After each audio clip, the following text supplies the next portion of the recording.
On the Kings chapter 8 verses 1 to 6. I'm left with 30 minutes to sign out.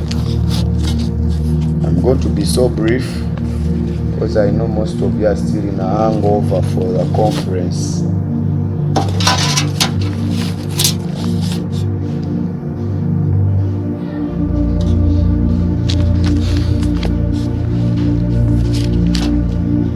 Bassekabaka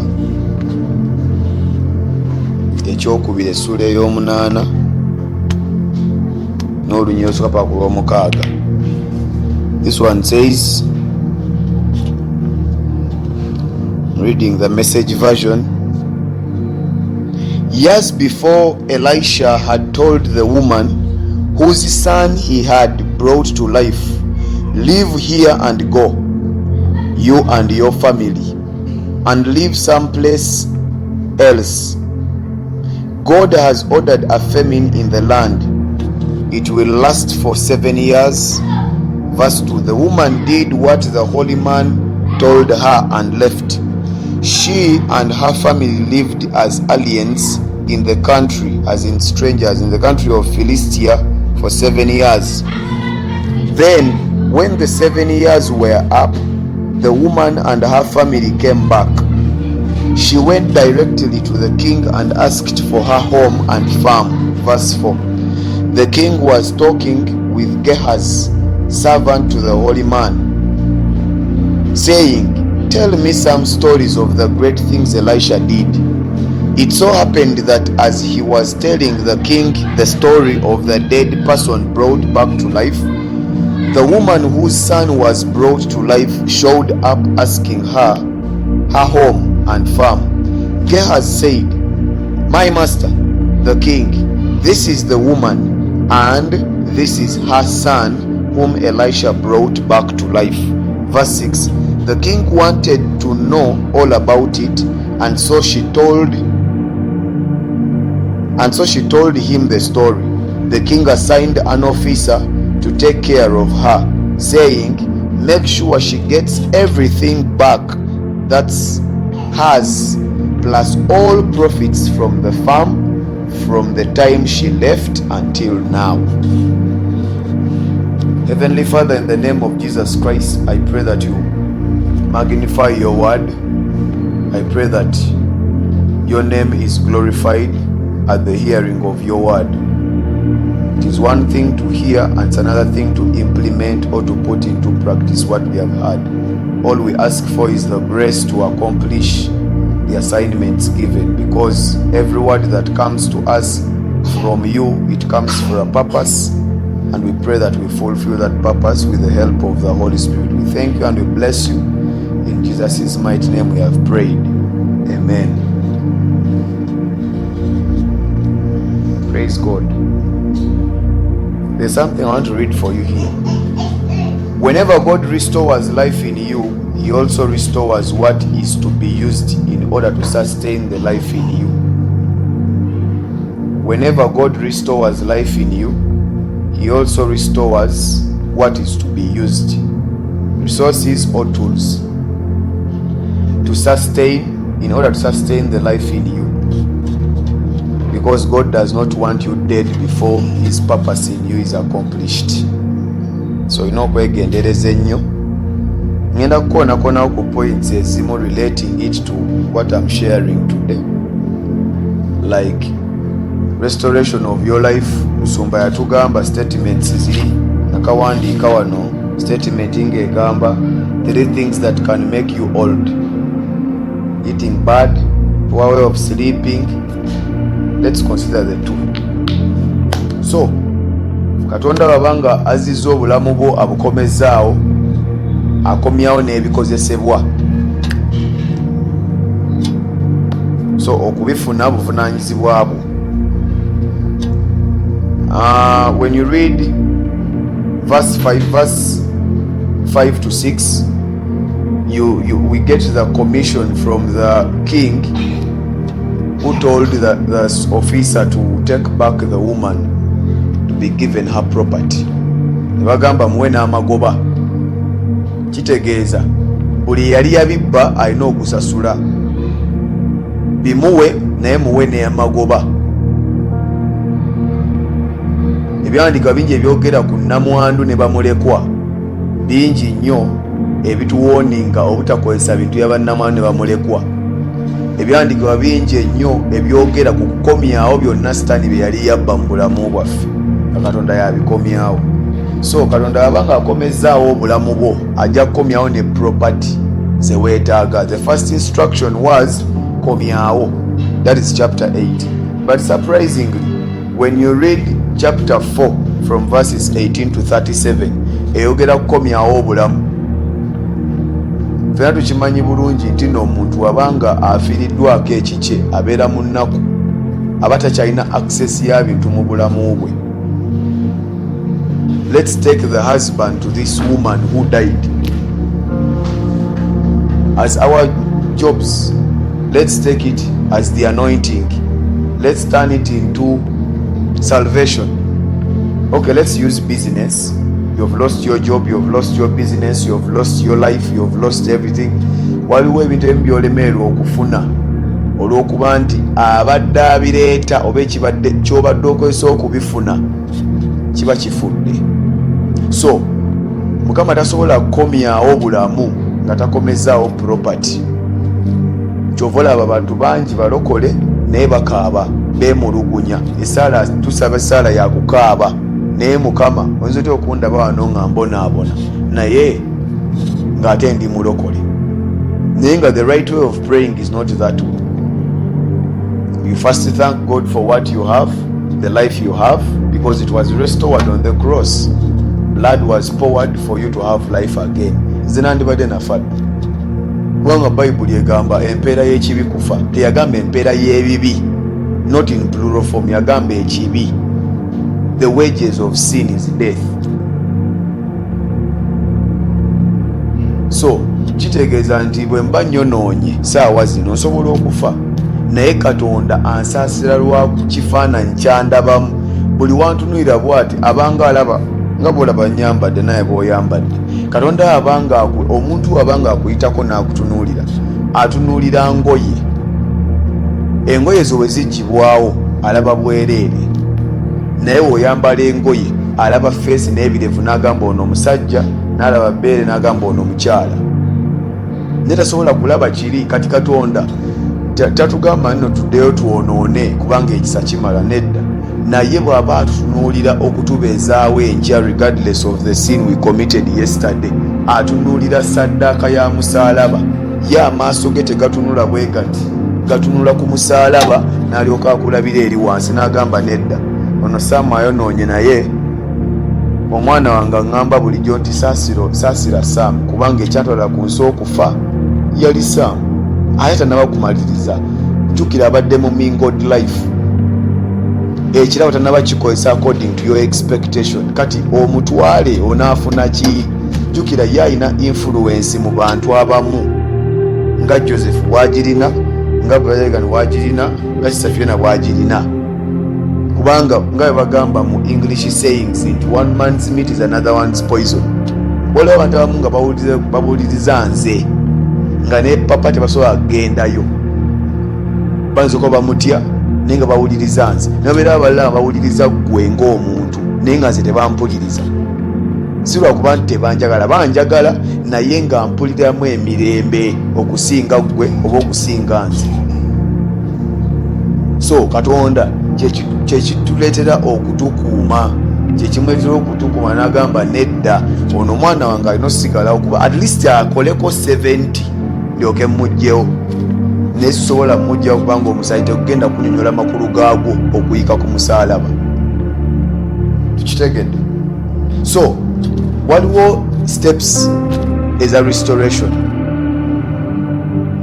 Kino nga tukyogera, just make a recap of the message that was shared in Rudia, because it's all about restoration is raising up to do it again. Not so.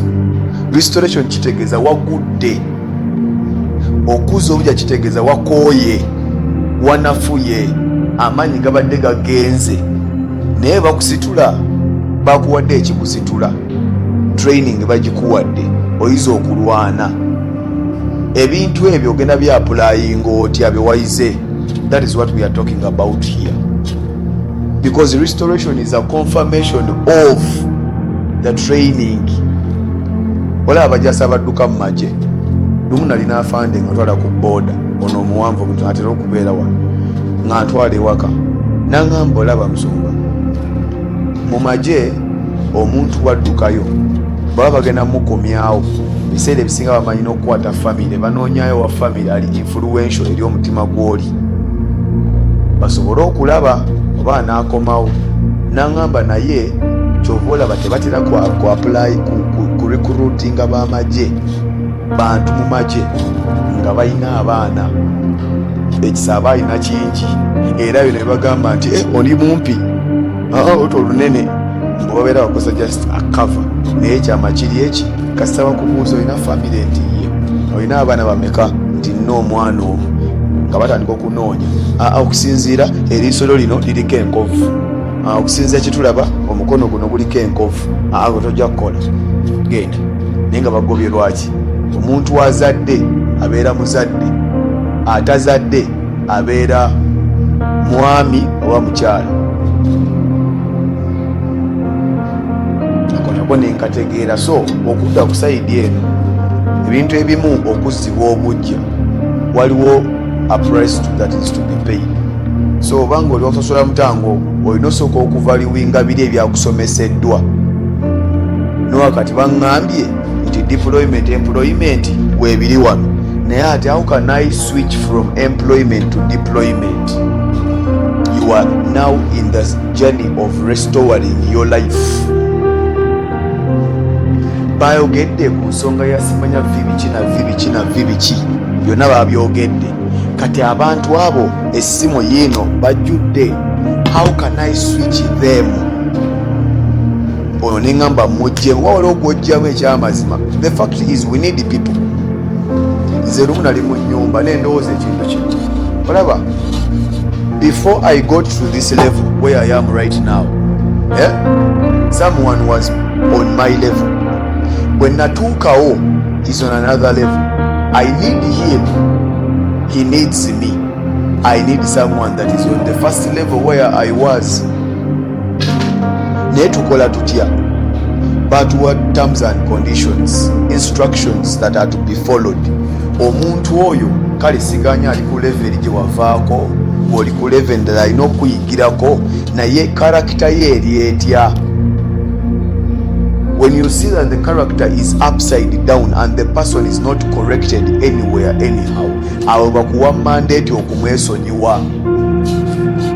Naye bwe tetukitegedde nti omuntu tumuteera ku state weight, tumaliriza nga buli muntu yena tumukyaye. Kati let's imagine papa agenze n'agamba I want people of my level. Will I be here? Will you be here? Will all of us be here? Will church members be here? Because there are even those ones who come in ngakulaga nti ate ye ali bubi nnyo okusinga n'okusinga nze. But he welcomes them. Akkiriza Katondawo. Ayinza okuba talina ssente ng'ayambala engoye eziswaza naye akkiriza Katondawo muleete musomere ennono za Bayibuli asobole okuziyiga adde ku level yo. Kubanga a good example gyenyinza okurelatinga ku ekyo ze zino kampuni ezitunda amadagala g'Abachina zo zigamba nti bw'oleeta omuntu gw'obeera olinnye level, kati abantu abo bonna buli bwe baleeta abalala percentage yaabwe bafunako weba 100%. Kati ndeese Jose neeshira babiri, so bwe mbaleeta ndeese Jose yekka, njala kukozesa one by one. Ndeese Jose yekka, kati Jose bwe muleeta nze nfuna credit. So Jose bwaddayo kubanga abeera fully backed, ali satisfied, ajja kuddayo afuneyo omuntu omulala. Gwoleese bakuwa credit nga bampadde ku ggwe, naye ate kati nze mba nfuna kwoli gwoleese naawe gwe naleeta. Oli bw'aleeta omulala mba nfuna ku basatu, bw'aleeta omulala mba nfuna ku bana, bw'aleeta omulala mba nfuna ku bataano, bwe batyo. Kati ono yasoose okuleeta ye aba ali waggulu. Kyova ekiseera kituuka ng'obadde mu nsi n'olokoka n'osomesebwa n'okula n'otuuka ekiseera Mukama n'akwawula nti kati gw'oli musumba, n'atuuka ekiseera n'agamba kati wano nawo oyize weebale, kati njagala kufulumya. N'agamba omusumba wadde akusumba nti omanyi oyo mutume. N'afuluma kubanga oba ogenda kuduplicating ono kyayina. Kyova olaba kya nnaku nnyo okubeera mu kifo. Nennemererwa okuyiga. Buli lumu nali n'abaana mu Sunday school ne mbagamba buli Mukama waakutwala ku level n'ogaana okuyiga ebintu bya level eyo, tayimu yo weetuuka ey'okuba kiri kye yagamba nti ky'olibeera mu 2025, naye nga training wali wakugifunamu kuva mu 2012 up to 2024. When that time comes, if he does not replace you, he puts you there. Then when you mess up, he corrects you. He disciplines you. Gwe towulirangako omusumba n'ogamba ne bagamba omusumba wuuyo omusumba naye kyamusudde wabadde bwensi. Okiwulirangako? Haven't you ever heard of that? Kitegeeza the training of get rid of sin was given, but he did not ask for maybe the grace to say Mukama mba amaanyi kino kiwangule. Bwe yatuuka eri waggulu n'agamba nedda olinamu ensigo yange emuggulu. I need to take you back where you belong. Kinedda sisobola n'amuyiiya n'amukuba ekikono. So it is always important when you go to a place to learn, go learn and ask for the grace to implement what you have learned. Otherwise, restoration cannot happen in our lives if we listen, if we hear, and we don't practice what we have heard. So, the number one step is follow the instructions. Follow the instructions. When we look at this woman, the Shunammite woman, the Bible says that she listened to the instructions of Elisha and she followed them because hunger was coming their way. So when she went after a certain period of time, she came back because she heard that there is now plenty. Katonda aleeta enjiri ng'ayagala tujja mu njala, mu kyeya, mu maziga, mu nnaku, because you might not handle the pain that you will get during that moment. Singa osigala nze sivaawo bagambe batya wewala abantu, jamu abantu mu ssimu ye abatakugasa. Oli omukulu yanaga kozi gwani nogasi jamu nze nkyabaagala. When that person comes sana somukozesa ng'omufere n'akufera n'ogaba maziga, Mukama n'agamba kati mukolere ki. Sometimes people go to counseling and pastors end up telling them naye okusinziira ku kyempulira Mukama agambyeko ekintu kino. Pastors not always say that. Bakavanya musumba Joseph yagamba naye bapooso bo baleeta direct birawo bomuyo ne weetaasa agamba Mukama ali agambyeko ekintu kino wakikola. Musumba omanyonya kyekyavuddeko obuzi, naye tukkirize Mukama atuyambe addemu atusitule buto nga basaba naye nga era bomwekoze eki eyiseewo. So we should follow the instructions. A message bagibidde okuva ku Wednesday kwakati season gye tulimu, rise up and do it again. I am the one. Kama yalina ensonga lwaki from January we were singing I am the one. Do you remember that they even commissioned us to write a song about I am the one? Now, tutuuse wali overnight, we continued with I am in June, I am the one. Katonda abala ki okutuuka ku point ya December tumalako omwaka n'agamba I am the one. Kiki kyabala? Kati mu byonna ebyasomeseddwa wano, what are the instructions? Because enjiri gye baabuulidde erimu instructions, erimu ne assignments. Instructions ezasomeseddwa ze ziriwa?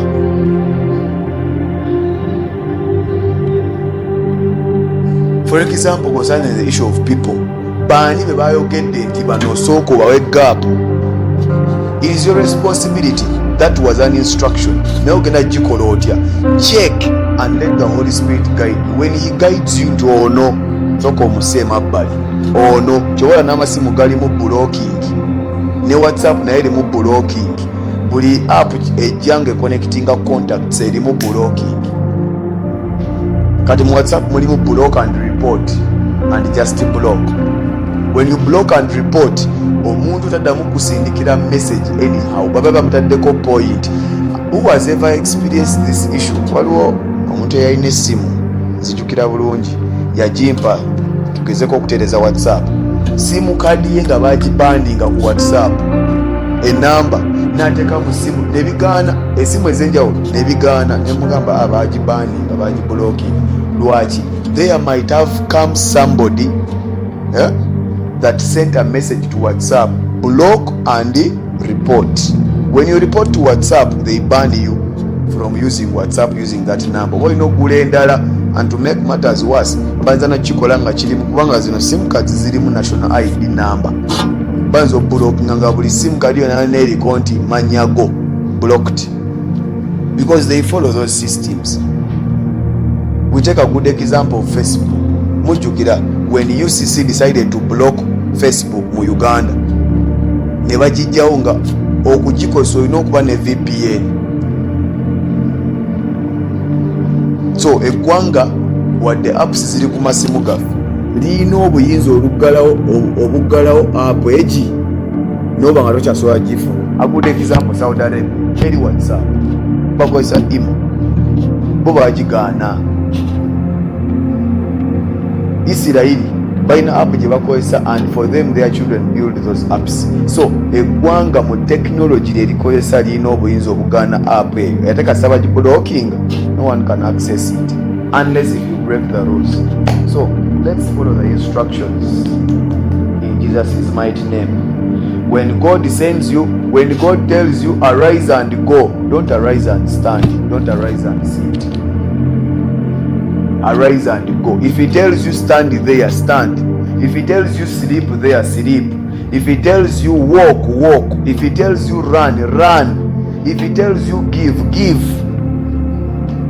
Juzi nali njogera ne sister Maureen wano ne mugamba twali tugenda ne papa e Malaba ne mugamba bwe twatuukayo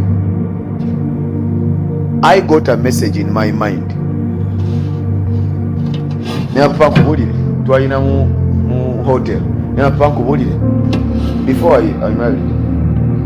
Ne nkubulire papa, I feel God is telling me to give my salary for this month, January. Bebazimpera nzirete as a seed for my marriage.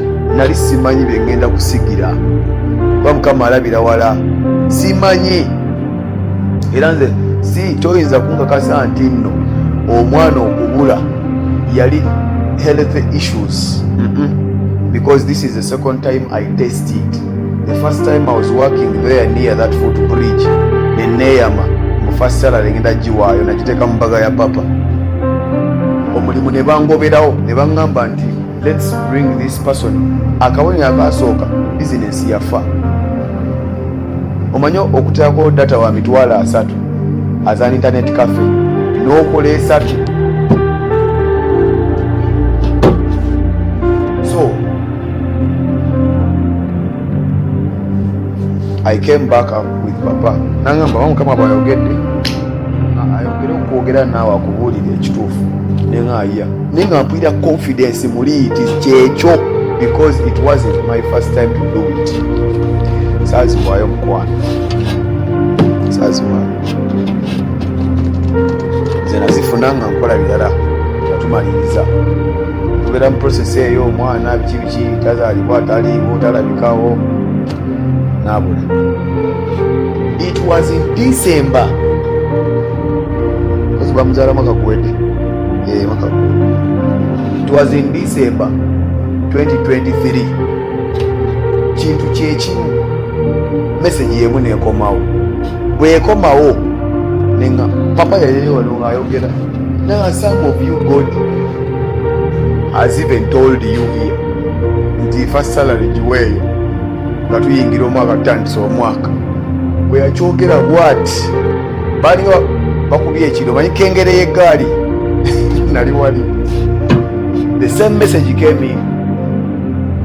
Waayo nenga Mukama webale okunsaasira. Bwe what is sani bwe yakola baba bampadde sente. It was 1.5 kati mukumpa sente ezo tebaziipa zonna. And the statement the boss made was, whenever we need you in holidays tobeerawo, how can I pay you when you're not there? And I want to teach you a lesson kuba nali tayipinga okusala gw'abasomesa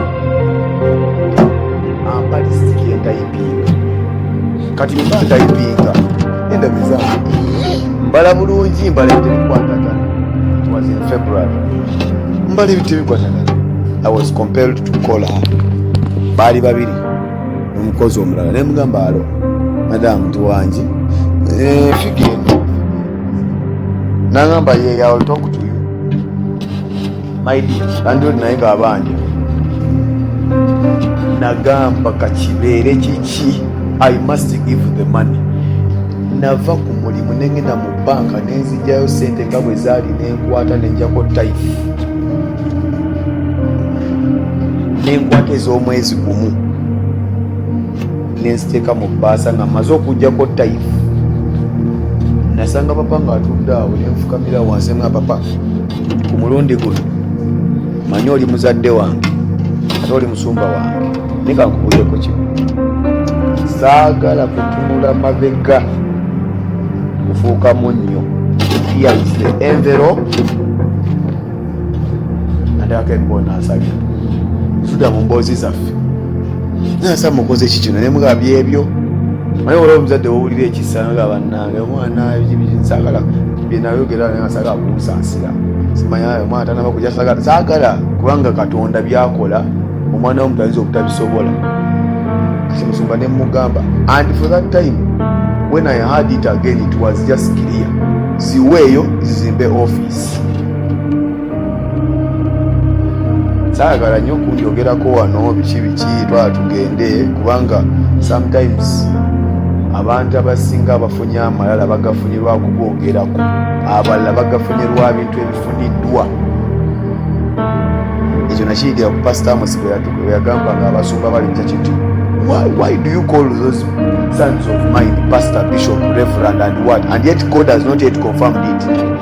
Era yarebukingako omusumba omu nga amurebukinga because of me. Nengamba nze Sam Magera kyoyinza okungaddako is brother Sam kubanga brother sister mu kanisa, but don't call me a pastor. I'm not yet a pastor. Kati ekyasinga okuneewuunyisa sente nga bwe nazireeta almost zaamala ofiisi kuba nzinagani apa yantuma kati zese siku ate ngenze nga adimini okugula ebintu nenga nebirwa nebireeta plywood zibuliti bikibi biteekawo n'emisumaali ne bazimba. Mr. Anthony najja n'agamba nedda, this blessing cannot bypass. Bwe kujja nayongerako sente ezizakola okukola nga leba ono teyakitegeera aba akitegedde na leero simanyi. Kati mba ndi waka ntudde madamu nayeta olupapula akasikaani n'akateeka lwala kampa bwati nenkatunuulira nesukane kyakalanyamu awo as if I'm not interested in it. Nengamba put it there, still eating. Nakatunulira ku makya nakalabako bwenti side nga ndi mukulya nendaba kasako nenga ono mwana bwenti nenekazakaza nakasoma ekya naye nze nali ndaba. So malo bira the very season when I submitted to give that seed, that's when the message came. Naye nga birungi yali agenze musikani byali bingi nze bayogera simanya biki biki nagamba the seed I first of all disobeyed to give. So let's follow the instructions. Number 2, be patient. Being patient doesn't mean that when you get salary, when you get salary to operate a business. By the way, salary is the second capital that God gives you in order to operate your business tomorrow. The first capital is a what? Is a vision. The second capital is a Do you have wisdom? That's the first capital. Because the people who are looking for it, me have seen different people coming to 10 and maybe above, who would come to me and ask me issues. Nemubulira asembyeyo of recent namuwa amagezi gakola workshop, gakola carpentry, akola ebibye, nemuwabula, nemukolera ne logo, nenkola buli kimu. Right now is just waiting for a friend of his to make for him a website. Naga nafuna n'ekifo wagenda oteeka workshop okumanyanga showroom. Naye nesibyeko bwatitanta kubanga agamba gwe musajja gwe toli just teacher wano mu ssomero ate nga muzadde wa ssomero.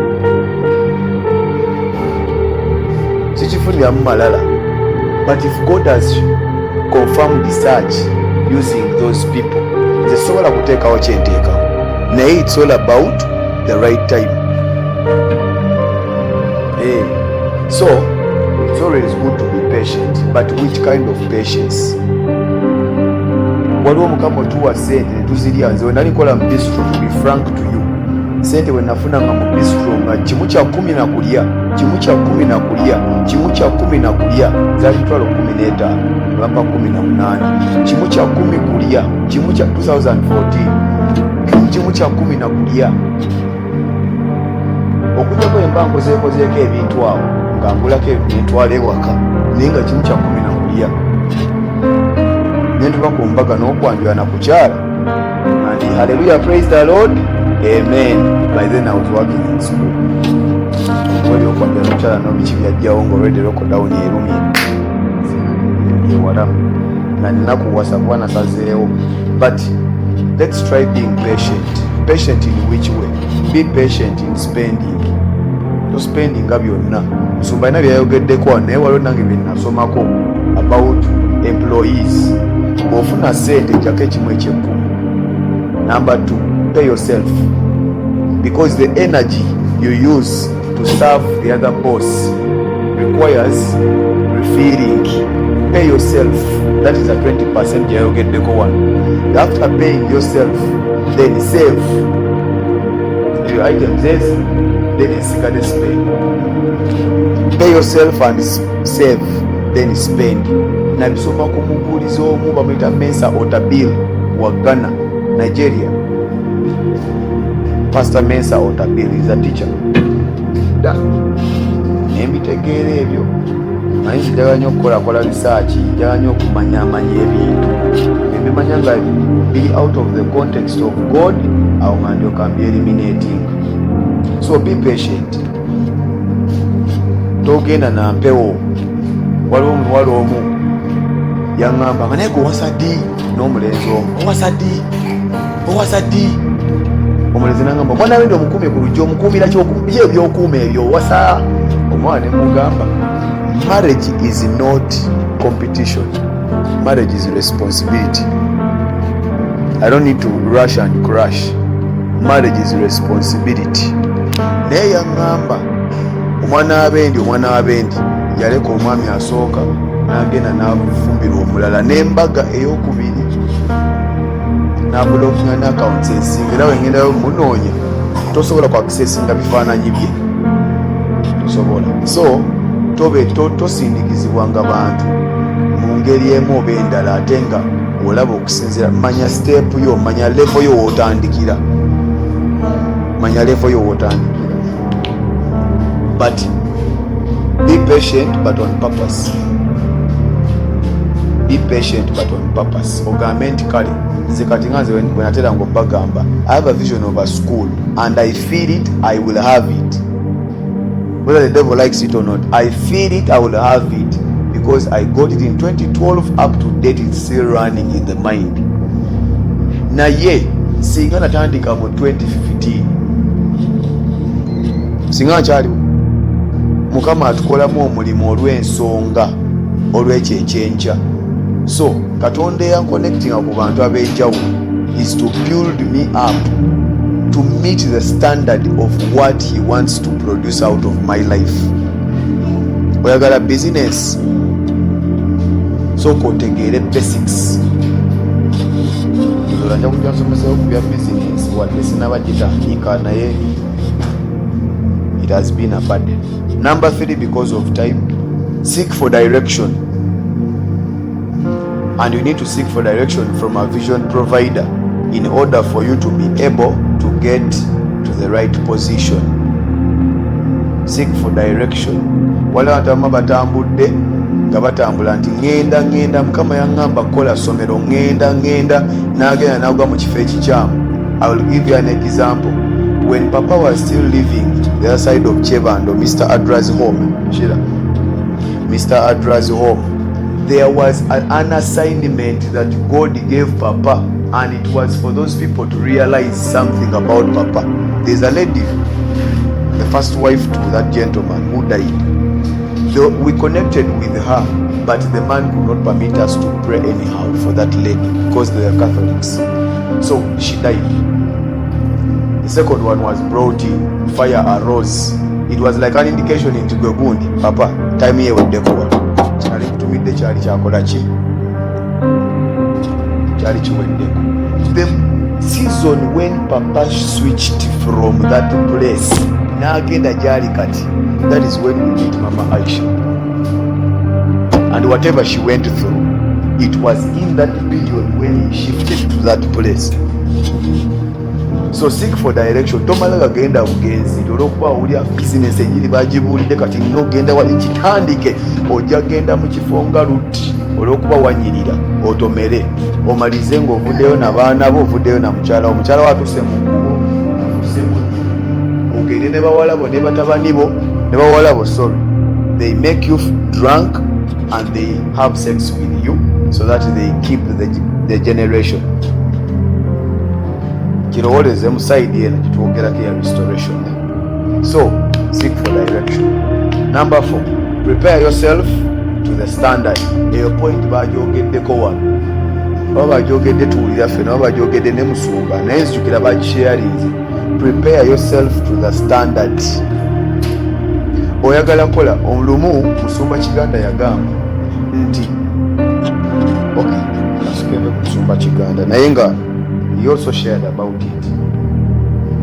Wali obaddekaawo wasomako ekyawandiikibwa ekigamba Mukama aleta obugagga bw'ababi bw'aboonoonyi bw'abannamawanga abutuwe. Wawulirako scenarios ze bagamba nti gundi yalinnya mu ttaka lya neighbor nakanditwala yange ekirime kinaalinnya nange n'atwalawo. Abawulirako musumba n'agamba nti bannange tufune ku magezi ag'omwoyo omutukuvu. Olunaku lw'olinnya mu ttaka ly'omuntu mbuukitwala nditwala, ekigere we kirinnya mpambawo ntwalawo ekigere kye baayogerako si bigere bino. There are moments when physical actions should be done. Linnyawo. Taking territories, you get there. Ebigere bitutambuza nebitutwala. Naye okulinnya wali n'otwalawo bagamba go and get what it takes okusobola okulinnya wali. When I go study and get knowledge about something, for example electricity, I will move to go get knowledge in that institution. Kati ndi mukuwamba ndi mukutwalawo ntwala section eyokola mu masanyalaze. Bwe nvaawo nja genda kuba obulango ndaga abantu nti nno am an electrician, bambite omwangezese nkole ebintu byampadde. And that's when that person will recommend me to another, the other one recommends me to the other, and that's how we take over their stuff.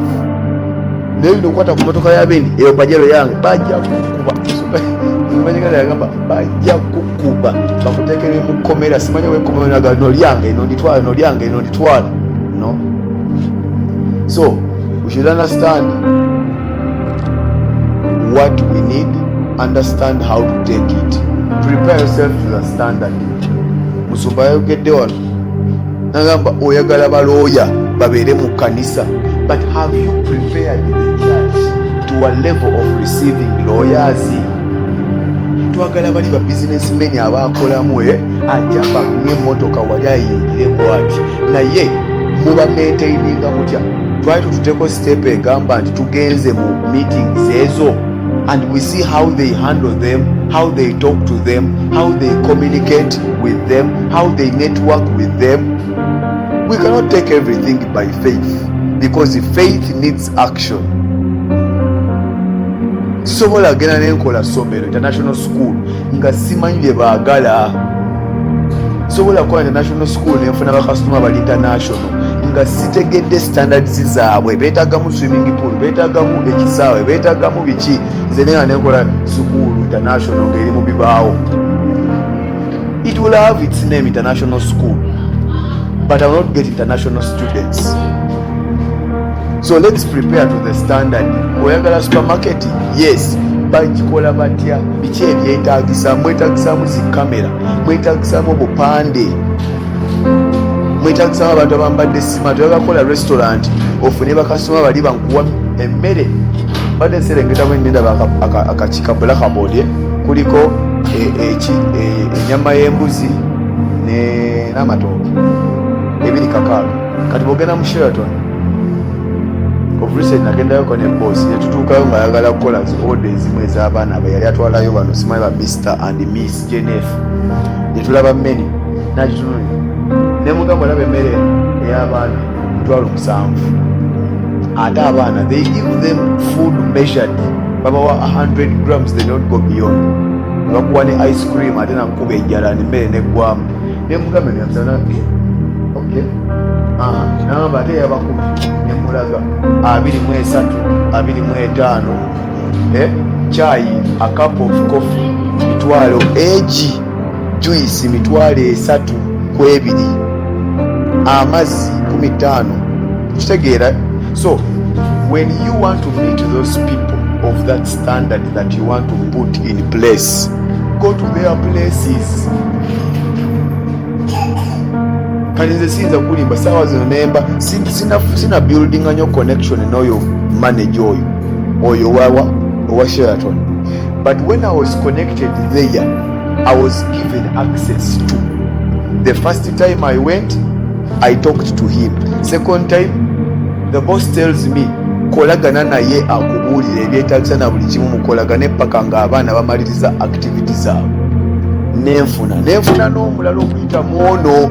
Kati bwe banna kyenjagala, the contact is there. I will just say Samuel ntekewo ne location Jenef Nursery Primary School, ategere okay yoli Sam admini owa Jenef yokesa ampe appointment tugende tusisinkane lwaki kubanga mutwalidde business. Kati bwe ngendayo nga sitadde mu standard yaabwe nengenda fuangarawe waliwo watagenda kunteeka. So let's prepare to the standard. Waliwo ebintu byoyagala nga binene naye oba tukyeyisa mu ngeri ate eya wano wetuli. You cannot meet those people.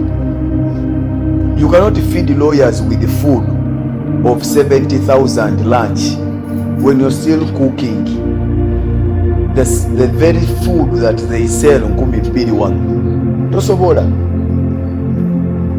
Obuyonjo tosobola funa. Waliwo omusajja yafa gavana wa Uganda Mutebire, yagendanga ku bbala gye bayita gavana naye nga omuntu okumusisinkana, because I got that message from one of the waiter ababasavinga ngedda, yagamba nti Mutebire okumusisinkana you must buy him 3-4 bottles of wine. Waliwo kipa gye bagulanga ya miliyoni egi to prove that you are of his level. Omugwira wine 2 days nga si malala, it was his test. Kubanga bangi bakolaba ng'olina ssente bagala bajje, kyokka osanga omuntu ng'alina ssente naye nga bagamba yeeraga. Lwa teyeeraga. Bw'osembeza abangi ennyo abatali ku standard gy'oyagala, omaliriza ng'ofunye n'obuzibu. Kyobola Bobi Wine newaba nga ayagala genda mu bantu abalage nti no I am like you, era still yasawo bafuutu soldiers babeera ku motoka bwe bati tebajjidda. Kati gwe bwojjanga bakukwatirawo bakuteeka emabbali naye nga ye abawinze to that level. Kati bwagamba temuddamu kwata bantu singa bamutta dda.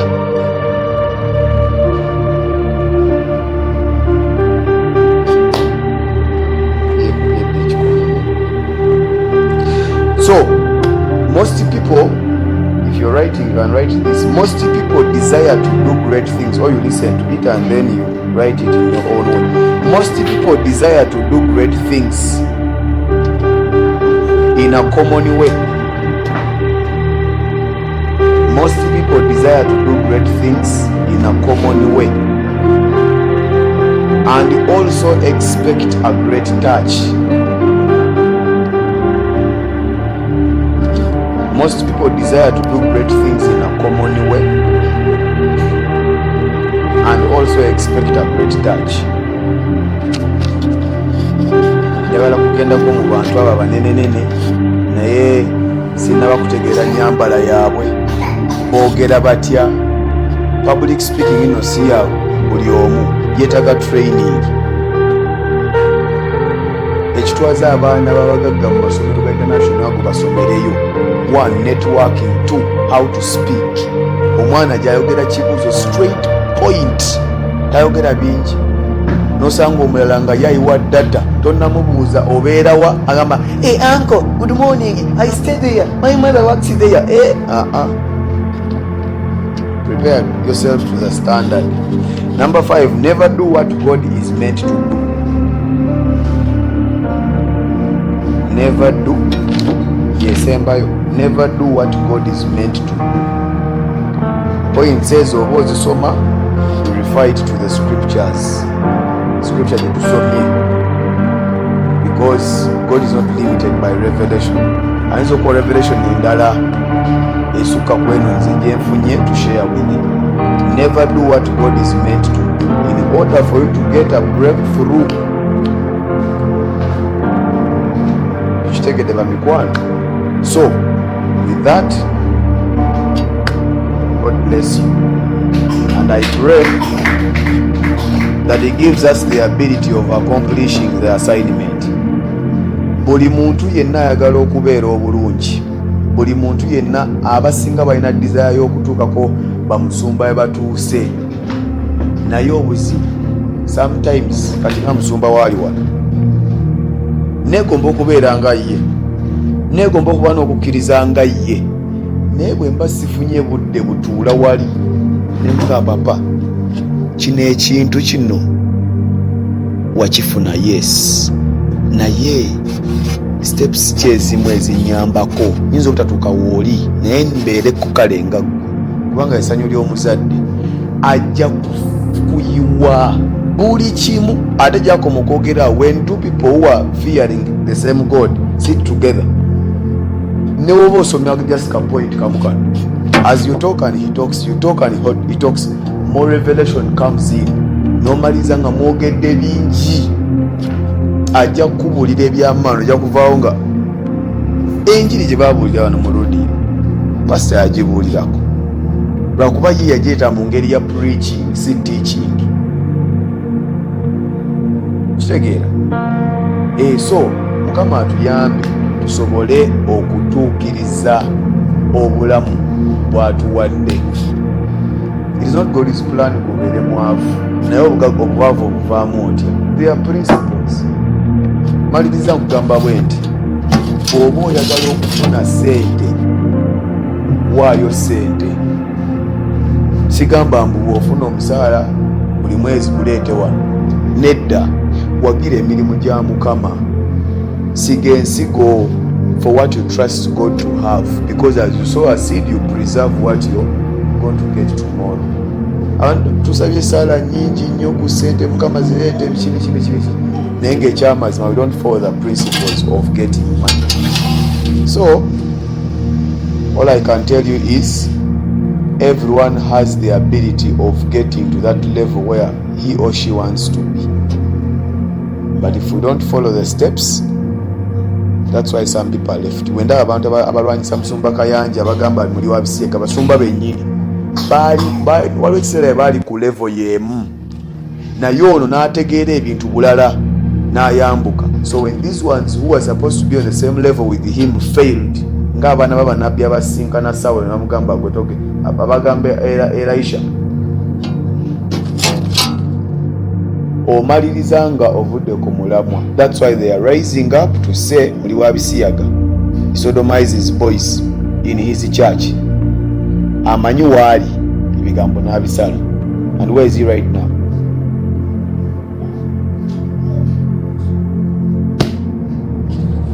God bless you.